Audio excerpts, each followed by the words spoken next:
네, 마니커 닭고기와 함께 행복한 식사들 하시고요. 자, 그럼 이제 오늘 시장 이야기 네. 박병창 이사님과 함께 본격적으로 나눠보도록 하겠습니다. 어서 오십시오, 이사님. 안녕하세요. 예, 안녕하십니까. 네, 반갑습니다. 요거 오늘은 뭐 여쭤볼 게 없어요. 네. 뭐 갤럭시 쓰고 계시고 그다음에 그램 노트북 뭐 또 예, 쓰실 것 같고. 네. 네, 그러니까 오늘은 뭐 통과. 다 통합니다. 아유, 고맙습니다. 자, 그럼 박병창 이사님과 함께 미국 증시 마감 상황부터 우리 증시 오늘 이야기까지 한번 가보겠습니다. 미국은 보합권에 마감을 했고요. 장중에 좀 반등 시도를 했는데 종가 무렵에 좀 내리기도 했습니다. 지금 미국과 중국이 런던에서 무역 협상을 하고 있는데 그 내용의 소식이 들리면서 어쩔 때는 오르고 어쩔 때는 내리고 장중에 좀 그랬습니다. 특별한 움직임은 없었고요. 봉 자체도 뭐 거의 움직임이 없는 그냥 보합권에서 거래가 됐습니다. 다행스러운 건 그래도 견조한 흐름이 계속 있고요. 6,005포인트의 S&P 500이 끝났는데 지금 월가의 IB들이 S&P 500의 올해 연말 목표 지수를 다 올리고 있습니다. 6,150이 좀 하단인 것 같고요. 6,500. 하단이 6,150이에요. 네. 6,500 정도까지 계속 올리는 지금부터 한 10% 정도 위로 올리는 이제 그런 상황이 좀 있습니다. 미국과 중국이 런던에서 무역 협상이 지금 진행이 되고 있고요. 내일 우리가 아침이면 좀 알 수 있을 것 같고요. 내용을. 그 과정 속에서 얘기 나온 것이 중국은 히토류 수출을 재개하는 쪽으로 미국이 바라고 있고 만약에 그렇다면 미국은 기술주에 대한 수출 통제를 해제할 용의가 있다라는 식의 얘기가 지금 현재 전해지고 있습니다. 네. 자, 이 뉴스로 인해서 필라델피아 반도체 지수가 1.96% 상승했고요. AMD가 4.7%, 인텔이 2%, 퀄컴이 4.1%, 텍사스 인스트루먼트가 3.5%, 마이크론이 2% 올랐는데 어제도 말씀을 드렸는데 아주 독특합니다. 지금 마이크론이 제일 셉니다. 미국 시장에서 전체적으로 보면 마이크론이 굉장히 셉니다. 계속해서 올라가고 있는 그런 상황이에요. 그래서 어젠가 그저 보여드렸는데 마이크론이 한 20% 최근에 올랐는데 지금 거기서 더 오르고 있는 겁니다. 지금. 그래서 반도체 위주로 상승을 했어요. 반도체가 전체적으로 보면은 굉장히 비교적 큰 폭으로 상승을 했잖아요. 네. 근데 지수 자체는 이렇게 많이 못 올랐습니다. 그 얘기는 반도체 제외하고 다른 쪽은 상대적으로 약했다라고 보시면 될 것 같고요. 테슬라 4.5% 반등했는데 트럼프 대통령의 워딩 때문에 그랬습니다. 머스크가 괜찮았으면 좋겠다. 다시 대화해도 문제가 없다. 테슬라나 스타링크를 없애지 않을 것이다. 라는 워딩을 하면서 약간 화해 제스처가 나왔습니다. 그래서 테슬라가 4.5% 올랐습니다. 테슬라도 오르고 엔비디아도 오르고 그리고 나스닥에 있는 기술주 위주로 전반적으로 올랐는데 그 지수 자체는 그냥 보합권에 있었습니다. 그것은 시가총액 1위, 2위, 3위인 종목들이 엔비디아 0.6, 마이크로소프트 0.5%뿐이 못 움직였고요. 애플이 1.2% 빠졌습니다. 애플이 지금 WWDC를 지금 진행하고 있는데 AI 관련된 혁신의 내용이 없지 않았냐. 네. 기조연설에서 이런 내용이 나오면서 소폭 하락하는 모습을 나타냈습니다. 근데 미국 월가의 그 보고서들을 보면요. 애플에 대해서는 우린 굉장히 걱정을 많이 하고 애플이 이거 어떻게 될 거냐 혁신도 없고 이런 얘기를 우리 생각하잖아요. 우리 네. 한국에서는. 근데 월가의 자료는 애플은 걱정 안 해요. 애플에 걱정 그런 부분도 좀 안 하고 있는 것 같습니다. 그래서 뭐 소폭 오르고 소폭 내리고 뭐 그런 흐름이 좀 있었고요. 전반적으로는 반도체가 좋았고 지수는 보합권이었습니다.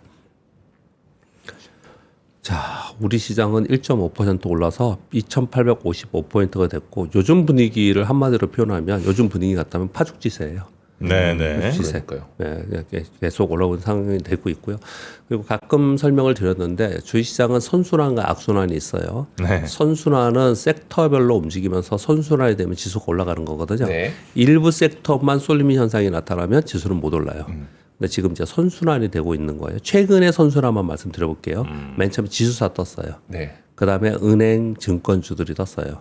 그러다가 반도체가 좀, 이제 바톤 터치를 좀 받았고, 네. 좀 올랐어요. 그 전에는 조방원이 올랐죠. 조방원이 있었고, 요번만 얘기를 하는 거예요, 이번에. 그런 흐름이 있었는데, 어제는 AI 서비스와 가상자산 테마가 강력하게 이루어지면서 카카오페이가 상한가 같고요.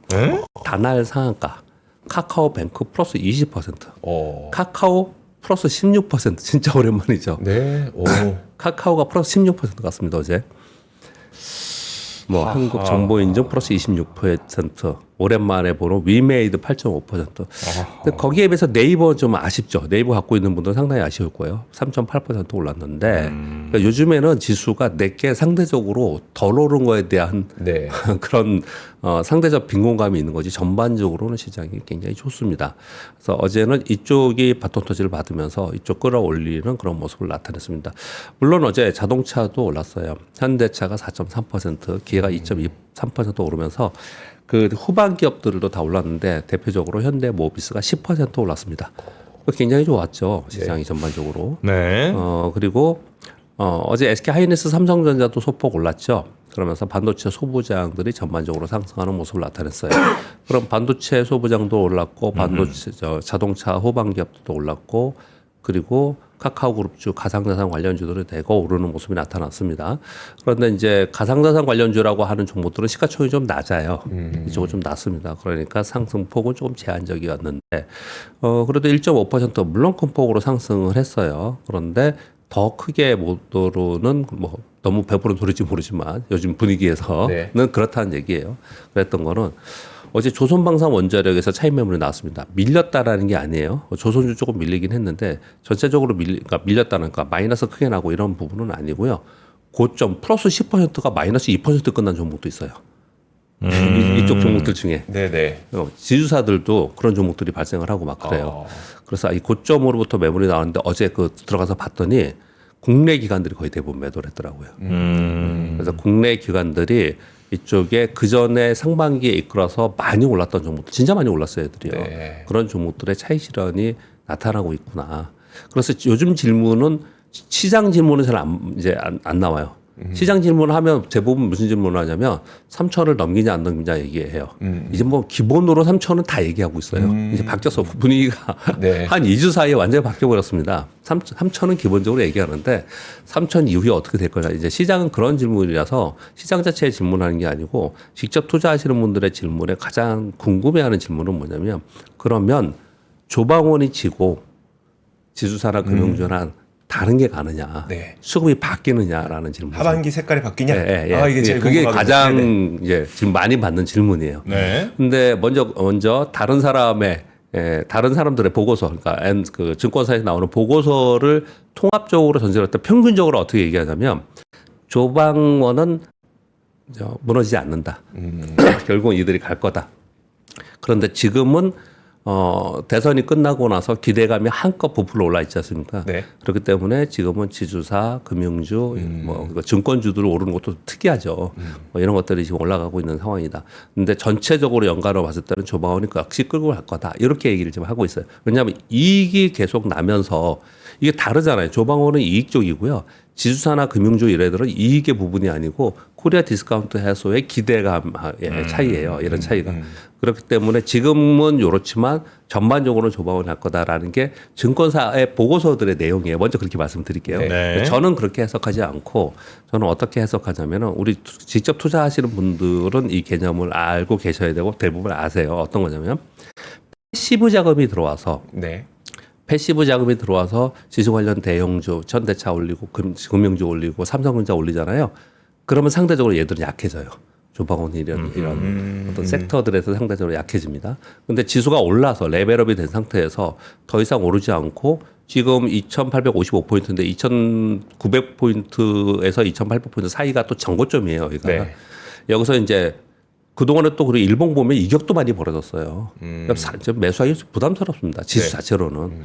그러면 여기서 좀 조정이 일어나고 이런 현상이 되잖아요. 그러면 곧바로 또 수급은 조방으로 가요. 그러니까 지수가 박스권 했을 때는 테마나 뭐 이쪽에 그 상반기에 샜던 전반적으로 여기 쪽으로 수급이 갈 거고요.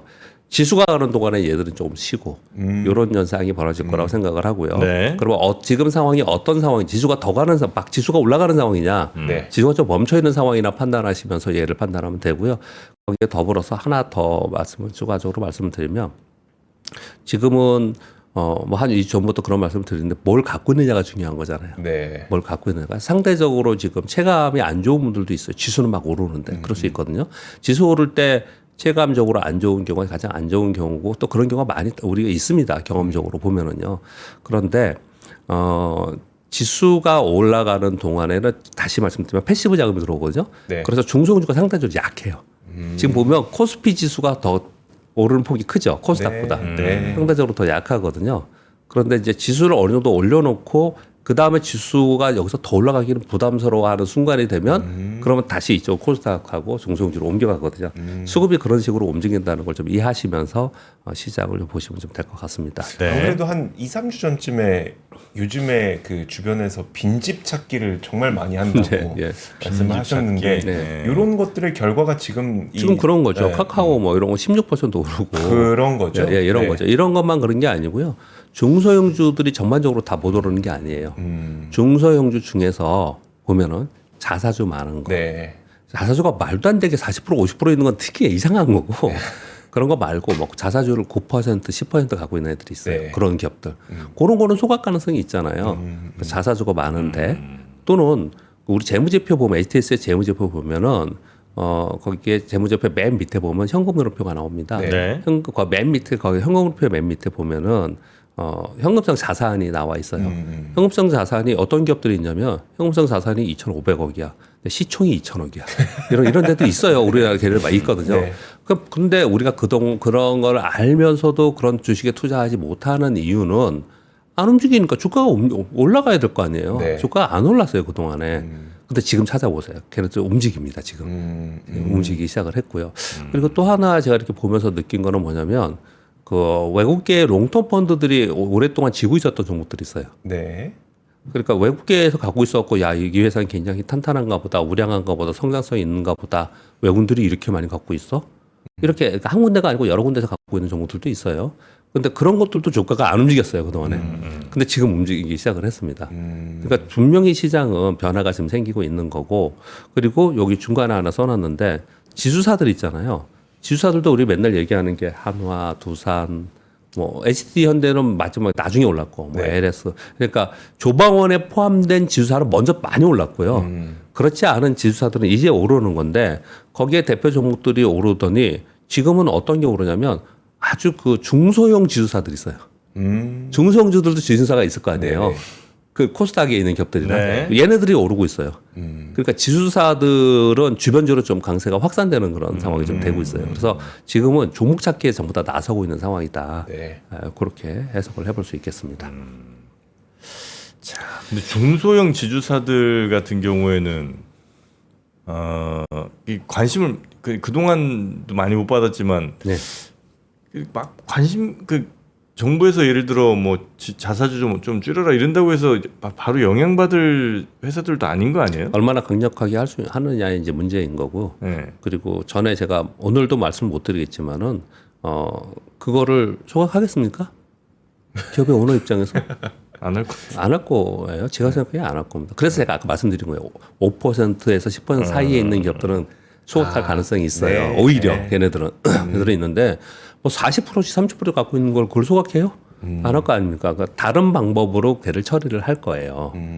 지금 얘기 나오는 건 뭐 교환사채 얘기 나오고 그래서 이미 이거는 이번에가 아니고요. 작년부터 진행이 됐어요. 네. 미리미리 준비한 기업들이 상당히 있습니다. 그래서 직접적으로 영향을 받는 이게 수혜가 되고 이런 게 아니에요.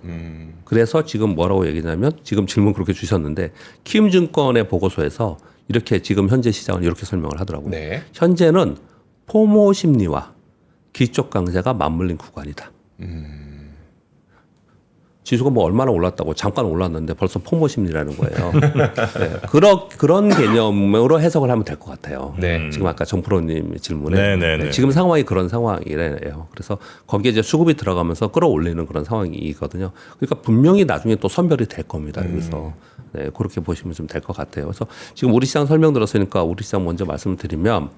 골드만삭스에서 어제도 말씀드렸지만 기축 강세장 진입했다. 11개월 만에 2,800선을 돌파하면서 그런 이제 분석을 좀 하고 있는 상황인 거고 여기서 추가 상승하면서 3,000%를 넘기려면 기업 실적과 매크로 환경이 관건이다라는 보고서들이 나오는데 이건 애널리스트들이 하는 얘기고요. 우리 직접 투자자들의 입장에서는 저는 뭘 보냐면은 지금 코리아 디스카운트 해소를 위한 자본시장법 개정이나 상법 개정 있잖아요. 이게 얼마나 강력하게 되느냐에 달려 있다라고 저는 생각을 좀 하고 있습니다.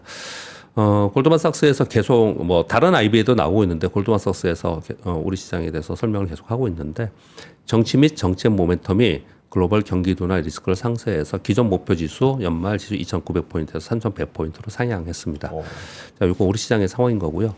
미국 시장도 좀 전에 설명드린 바와 같이 미국 월가 IB들이 S&P 500 목표가를 6,150에서 6,550포인트 여러 군데에서 얘기를 했는데 제가 그냥 평균으로 쓸 칸이 없어서 네. 이렇게 그냥 6,150에 6,550으로 약 10%에서 15% 정도 상향했습니다. 지금에서 10% 15%가 아니고 원래 자기네들이 목표했던 데에서 10에서 15% 정도 한 8군데가 상향을 했더라고요. 지금 이제 분위기를 좀 바꾸고 있는 거예요. 그런 와중에도 JP모건에서는 또 걱정스러운 얘기들을 좀 했습니다. 이건 좀 읽어드릴게요. 미국 시장은 걱정의 우려의 목소리도 계속해서 나오고 있습니다. 그러면서도 시장이 강하잖아요. 그러니까 뭐 주의성은 여전히 우려를 타고 올라간다고 하지 않습니까? 현 시점에 미국 주식 시장의 매수 주체는이라는 이제 보고서가 하나 나왔는데요. 미국의 개인 투자들이 3월에 360억 달러, 4월에 400억 달러 정도 순매수했다고 합니다.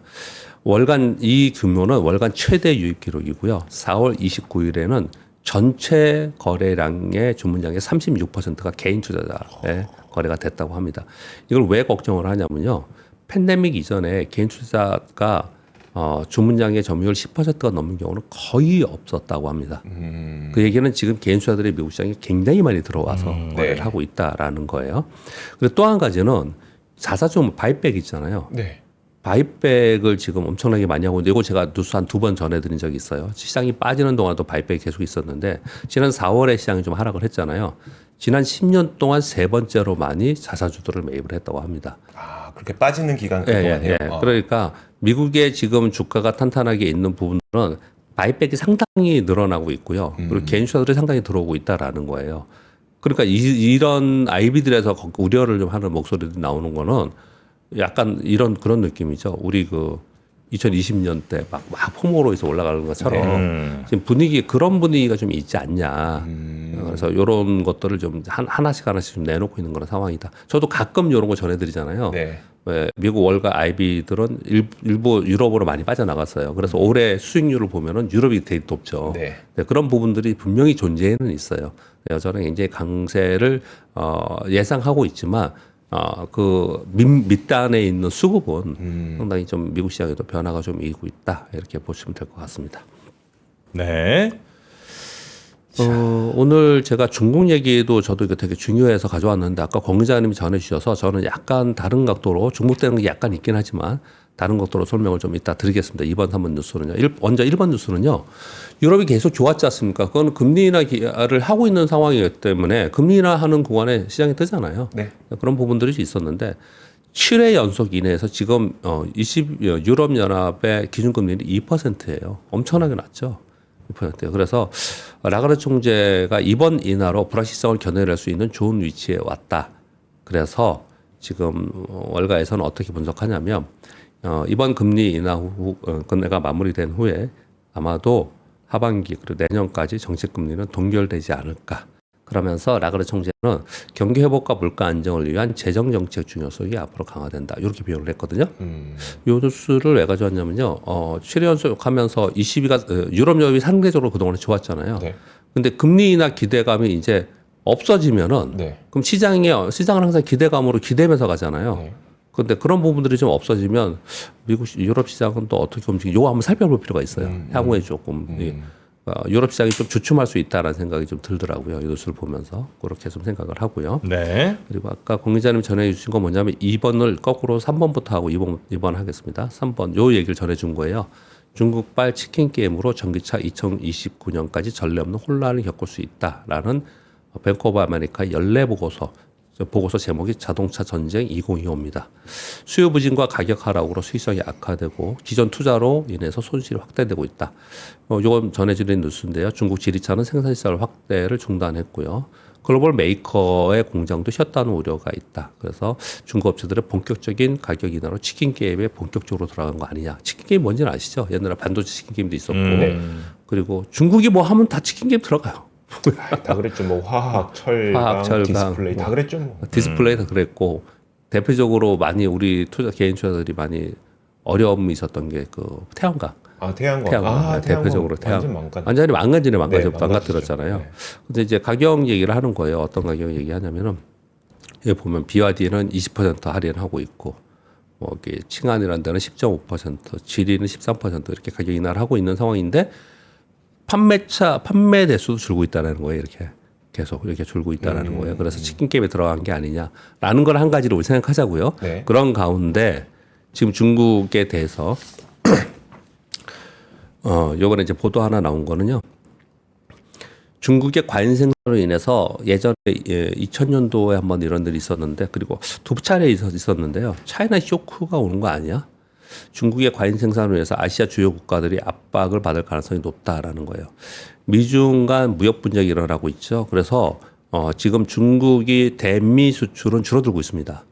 4월까지 올해 1월부터 4월까지 약 2.5% 줄었다고 해요. 점차로 이게 줄고 있는 상황이에요. 네. 그러니까 중국은 미국 의존도를 계속 줄이고 있습니다. 네. 그건 다 아시고 계시지 않습니까? 그런 상황이에요. 그럼 미국이 줄었지 않습니까? 그런 상황인데 지금 중국 내수도 부진하지 않습니까? 네. 중국의 PPI는 2년 이상 디플레이션 영역에 있고 CPI는 거의 제로 수준에 있습니다. 보여드릴게요. 이거거든요. 중국의 PPI와 CPI예요. 이게 PPI고 0이 여기 있습니다. 0 기준. 마이너스네요. 예. 그냥 경기 부진이 지금 어마어마하게 오랫동안 2023년 이후부터 계속 이러고 있는 거예요. 네. 그러니까 활성화가 안 되고 있는 상황입니다. 그러니까 디플레이션의 상황에 지금 두두에 다 있는 상황이에요. 이 물가 자체가 디플레이션이 있는 거예요. 애들은요. 그 얘기는 무슨 얘기냐. 내수가 안 되고 있다는 얘기예요. 그래서 내수 보양 정책을 지금 강력하게 하려고 하는 거지 않습니까? 그래서 여러 뉴스들이 나오면 가끔 저도 전해드리고 그렇게 얘기를 하고 있습니다. 그러니까 내수 안 좋죠? 그리고 대미 수출 줄이고 있죠? 그러면 생산을 해가지고 그걸 어디다 보내겠습니까? 아시아에 보낼 거라는 거예요. 네. 그래서 1월부터 4월까지 아시아 수출은 11.5% 늘었는데 특히 관세 발표를 한 4월 이후에는 4월 한 달 동안 아시아 수출은 여기 오타가 났네요. 20.8%입니다. 10.8%가 아니고 20.8%로 급증했다라는 거예요. 이걸 왜 걱정하겠습니까? 이런 일들이 벌어지면 네. 치킨 게임이 자동차만이 아니에요. 중국은 지금 이 와중에 제조업 강화를 계속 하고 있기 때문에 과잉 생산이 이루어지고 있다. 네. 그럼 과잉 생산이 일어나는 걸 아시아로 밀어내기를 한다. 그러면 아시아의 동종 업계는 다 죽는 거예요. 그러니까요. 네. 그러니까요. 동종 업계는 진짜 힘들어지는 겁니다. 그런 일들이 벌어질 가능성에 대해서 우려를 지금 하고 있는 상황에 있어요. 그래서 지금 미국이 뭘 해줘야 되냐면 해주지는 않겠지만 미국이 우리를 위해서 뭘 해주지는 않겠죠. 미국이 뭘 해야 되냐면 미국은 제조 부흥을 하려고 하는 데잖아요. 네. 그렇죠. 그렇죠. 중국하고 거꾸로예요. 음. 중국은 뭘 하고 싶어요? 수요 증가를 하고 싶어요. 수요. 네. 그러니까 지금은 미국은 수요보다도 제조업 생산을 더 많이 하고 싶어 네네. 하고 거기는 얘네는 수요를 더 많이 하고 싶어요. 딱 일치하지 않아요, 둘이? 그러네. 딱 맞네. 네, 둘이 딱 맞아요, 사실은. 그걸 서로 딱 스위칭해서 하면은 딱 이게 되는 건데 그렇게 안 해주겠죠. 그렇게 안 해주겠죠. 근데 중국이 수요 늘리고 싶은 거는 미국 거를 사서 늘리고 싶지는 않을 거 아니에요. 그러니까 협상을 해야겠죠. 협상을 해야겠죠. 네. 그런 상황은 그런 상황이에요. 네네. 그런 상황인데 서로 그렇게 안 하겠죠. 자기들의 유리한 고지를 하려고 하는 거니까. 유리한 상황을 이끌어가려고 하는 거니까. 그래서 아시아 쪽에 이게 왜 이걸 걱정을 하냐면요. 2000년도에 한번 그랬고 2008년도인가도 한번 이런 일이 있었는데 이것으로 인해서 아시아 국가들의 기업들이 상당히 어려움이 있었어요. 자칫 잘못하면 이 상태로 가면은 그런 일들이 벌어질 수 있지 않겠냐라는 걱정을 하는 거예요. 그래서 이거 좀 살펴봐야 되는 얘기고 그중에 아주 대표적으로 지금 자동차 얘기를 계속 꺼내고 있는 거예요. 그렇게 보시면 될 것 같고. 이 와중에 또 하나를 좀 의미 있는 걸 말씀을 드릴게요. 이게 뭐냐면 뉴욕 패드의 서베이예요. 서베이인데 향후 기대 인플레이션의 서베이입니다. 보시면 인플레이션 엄청나게 올라갔다가 지금 다 내려왔다가 다시 올라가기 시작하니까 걱정을 한 거잖아요. 네. 최근 들어서 이게 꺾였습니다. 최근 들어서 여기 보시면 주황색이 5년 기대 인플레이션, 이게 파란색이 3년, 검은색이 1년 기대 인플레이션 이게 꺾였어요. 네. 이걸 보면서 어떤 생각이 드냐? 아니 관세로 인해서 물가가 올라갈 거라 그러면서 기대 인플레이션 왜 이러냐? 네. 그럴 수 있게 생각할 수 있잖아요. 물가 올라갈 거라고 다 모든 석가분들도 그렇고 다 그렇게 생각하잖아요. 네. 근데 이게 꺾였다라는 얘기는 다른 시각으로 보면 어떻게 볼 수 있을까요? 야, 경기 둔화될 수도 있겠구나. 확실히 경기가 둔화되는구나. 이 지금 체감 경기가 미국인들이 상당히 좋지 않을 수 있겠구나. 앞으로 경기가 안 좋을 거를 반영하는구나라고 볼 수가 있어요. 네, 그런 것도 하나 또 말씀을 좀 드리도록 하겠습니다. 네. 한국 시장에 대해서 두 가지의 뉴스가 있었습니다. 이건 인베스트닷컴에서 캐피털 이코노미스라는 분석 회사에 의뢰해서 이렇게 나온 건데요. 그 자료를 그냥 얘기한 겁니다. 한국 증시 확장적 재정 정책에 주목하자. 한국 새 정부에서 확장 재정 기조를 고려하면 정부 지출 증가가 전망된다. 이건 뭐 우리가 생각하는 거잖아요. 근데 우리가 걱정하는 건 뭐예요? 재정 건전성이잖아요. 근데 여기서는 이렇게 얘기를 하고 있습니다. 한국은 탄탄한 재정 건전성에 기반해 이러한 정부 지출을 감당할 수 있을 것이다. 따라서 맥쿼리의 또 보고서입니다. 성장세가 강한 수출 기업 중심으로 투자 매력도가 증가하고 있다. 방산, 조선, 원자력 여전히 들어갑니다. 네. 원자력이 여기 들어가고요. 그리고 반도체 제약을 선호한다. 근데 은행은 지금 뜨고 있잖아요. 근데 네. 은행과 전기차와 배터리는 상대적으로 좀 신중해야 된다고 얘기했는데 이유는 은행은 금리 인하가 지금 대기되어 있기 때문에 상대적으로 좀 신중해야 된다라고 얘기하고 있고 그리고 전기차와 배터리는 중국의 과잉 생산으로 신중해야 된다. 여기서도 이런 얘기를 좀 하고 네. 있습니다. 그렇게 그런 보고서가 있었고요. 그리고 새로운 정부가 출발하면서 8년째 이어내려고 있는 한한령이 해제되지 않겠냐는 기대감이 좀 있다라고 하는데 실제로 보니까 이 한한령 해제 얘기하면 엔터 콘텐츠 화장품 호텔 이런 게 뜨는데 특히 네. 호텔 뭐 호텔신라 이런 거 뜨잖아요. 가장 대표적인 게 뭐냐면 여러분 저 제주도 가면은 네. 제주도에 중국인들이 제일 많이 가는 호텔 있죠. 롯데에서 신화 아니 롯데. 신화 말고 신화가 아, 있는데 그 제주 시내에 있는 큰 호텔 있잖아요. 아, 네. 큰 호텔 있잖아요. 그게 롯데 관광개발인가에서 한 거예요. 그게 그거거든요. 그게 엄청나게 올랐어요. 주가 보면은. 그래요? 네. 네, 그렇게 지금 시장에서는 기대감에서 이쪽도 움직이기 시작을 했다. 네, 그렇게 정도 말씀을 드리겠고요. 삼성전자 뭐 이건 그냥 개별 기업이지만 삼성전자는 개별 기업에 대해서 설명으로 받아들이지는 않겠죠. 시장인데요. 네. 6월 17일부터 3일간 글로벌 전략 회의 한다고 합니다. 무슨 얘기 하는지 요건 시장에 영향을 줄 것 같아서 그렇게 정도 말씀을 드리겠고요.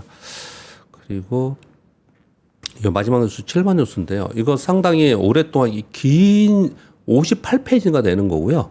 이거 말고도 몇 개가 한국은행에서 보고서가 나왔어요.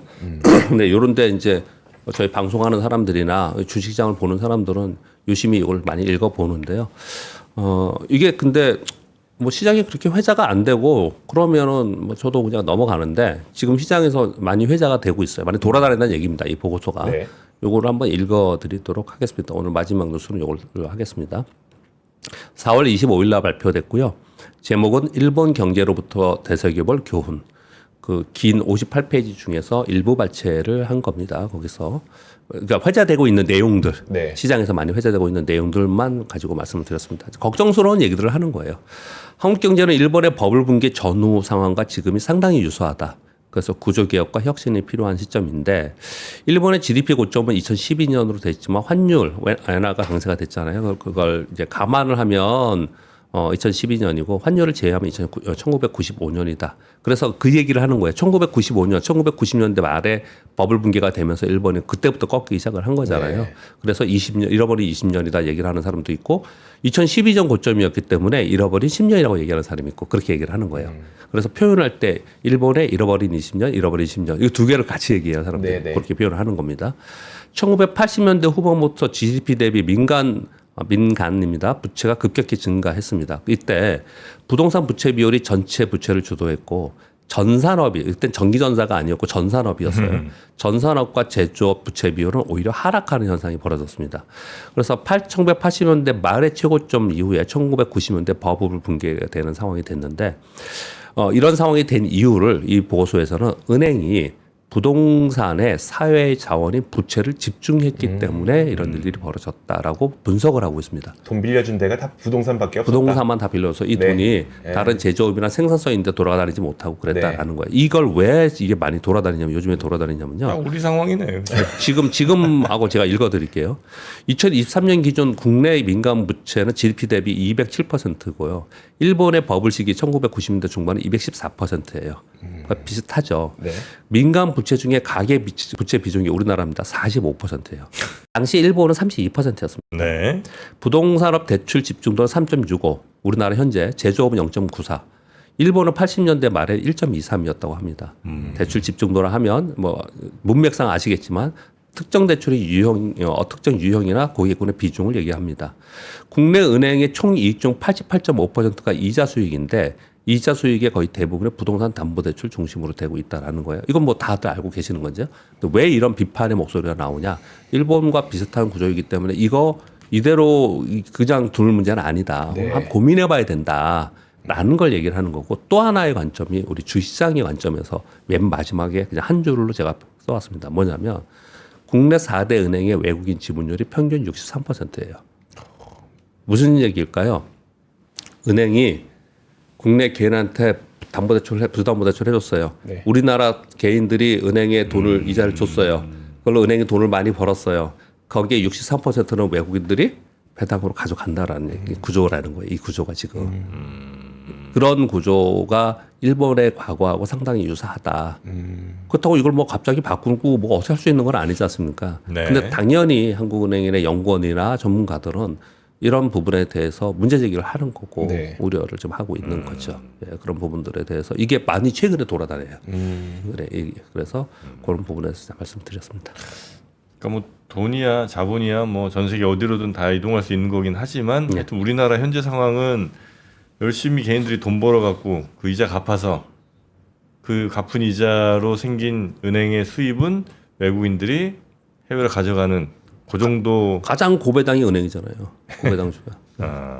뭐 그 정도 상황이라고 보면 되겠네요. 또 신득하게 그렇게 얘기를 하네요.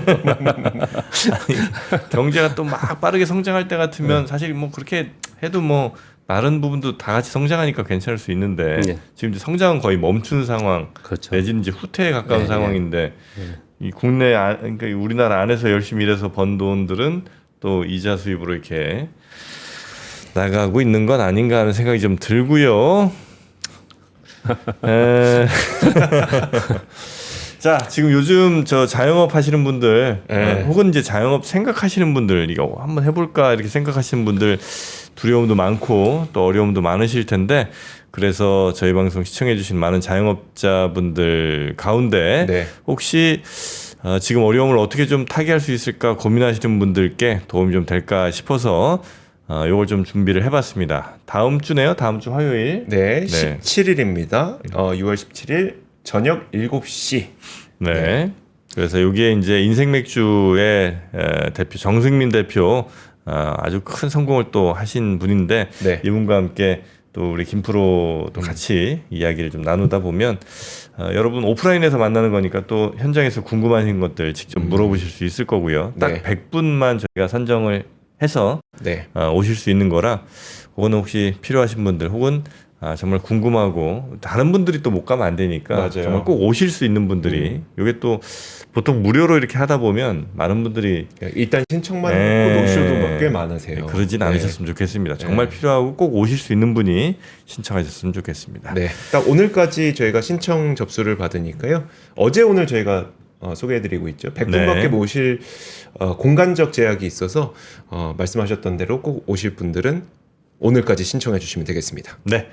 자, 그러면 박병창 이사님은 오늘 여기서 보내드리고요. 내일 아침에 다시 모시도록 하겠습니다. 오늘도 대단히 고맙습니다. 감사합니다.